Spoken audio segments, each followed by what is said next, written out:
Hello everyone and welcome to Daily Grace with Pastor James. Thank you for joining me today. Today we want to look at ways to reset your faith. Last week we talked about setting goals. Yes, setting goals, and then we know that year in after year we set our goals. And for some of us, when we set these goals, we discover that at the end of the year, we have not really achieved what we intended to have achieved. And for some of us, would have been asking God for certain things in prayers, and we discover that all through the year, that prayer was not answered. And things like that dampens our faith. It makes us wonder if there is something wrong with us or if God is still with us. Yes, you are not alone. It happens to most of us or all of us in our faith journey. But if it has happened to you in 2023, in 2024, how can you reset your faith? How can you still trust in God? How can you still go ahead and do what you want to do, trusting that you serve a faithful God? And that is what we're going to be looking at today, ways to reset your faith. The ways to reset your faith. The first thing you need to do, of course, which we have just mentioned by the person, is reflect on the past. Reflect on your past year. Take time to reflect on the previous year. Consider your spiritual highs and your spiritual lows. We all have highs and lows in our lives, and it will happen. It will keep on happening. It is not a one-off thing. So consider those things and what are the lessons that you can learn from the previous year's highs and lows. And then what are the ways that you can use those lessons to grow in your faith. These are critical things that you need to do. When you reflect on your past, it helps you to discern areas that you need attention as regards your faith this year. And of course, it also gives you an opportunity to be grateful, your gratitude for the faithfulness of God in your life. Philippians 3:13-14 says, "Brothers and sisters, I do not consider myself yet to have taken hold of it, but one thing I do, forgetting what is behind and straining towards what is ahead, I press on towards the goal to win the prize for which God has called me heavenward in Christ Jesus." This is supposed to be our attitude, just like Paul. Last year is gone. This is a brand new year, and we need to reset our faith and still focus our faith. And then the second thing, just like we talked about in the previous episode, that you should set goals. You also need to set spiritual goals for yourself. Establish specific and realistic spiritual goals for this new year that you have taken. And this could just include commitments to daily prayers and Bible reading. We have, as a church community, a daily prayer. When you join something like that, it enhances your relationship with God. Participate in small groups. Yes, we also have small groups, which we call cell groups. So if you have a community, you just join the small groups and then get involved in ministry. Get involved in serving in the community where you are. Setting spiritual goals will provide you with direction. It will provide you with focus for your faith journey. This is why setting spiritual goal is critical. Proverbs 16:9 says, "In their hearts humans plan their course, but the Lord establishes their steps." The Lord will establish your step in the mighty name of Jesus. And the third thing is for you to create a personal retreat.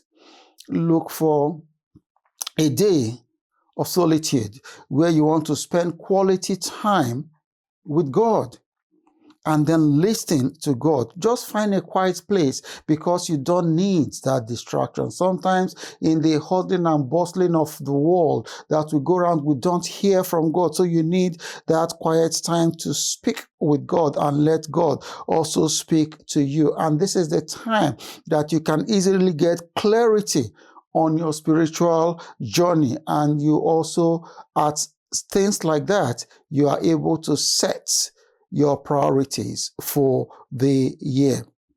When you look at 1 Kings 19, verse 11 to 13, it talks about the Lord and Elijah when he said, go and stand by the mountains. Say, go and stand on the mountains in the presence of the Lord, for the Lord is about to pass. Then a great and powerful wind tore the mountains apart and shattered the rocks before the Lord. But the Lord was not in the wind. After the wind, there was an earthquake, but the Lord was not in the earthquake. And after the earthquake came a fire, but the Lord was not in the fire. And after the fire came a gentle whisper. When Elijah heard it, he pulled his cloak over his face and went out and stood at the mouth of the cave. Then a voice said to him, what are you doing? And see, that is why it is so important that we have this personal retreat, a personal time with God, where you are just there. There is no distraction. There is no social media. There's nothing else that your attention is focused on other than focusing on God. And then you will hear God speak clearly. The fourth thing is you can also explore new spiritual practices. New spiritual practices introduce things that you have not been doing before in your routine. It could be mindfulness. It could be you. Probably you've just been praying and praying, but you have never fasted. You want to incorporate fasting into your prayers, or you could even try a new form of worship. Explore different spiritual disciplines, and that would also bring freshness and depth to your faith. The psalmist tells us in Psalm 119:15, he says, I meditate on your precepts and consider your ways. Meditate, meditate, meditate. Practice things that you have not been doing before. And the fifth thing you need to do, if you have not already done that, is join a faith community. Join a church.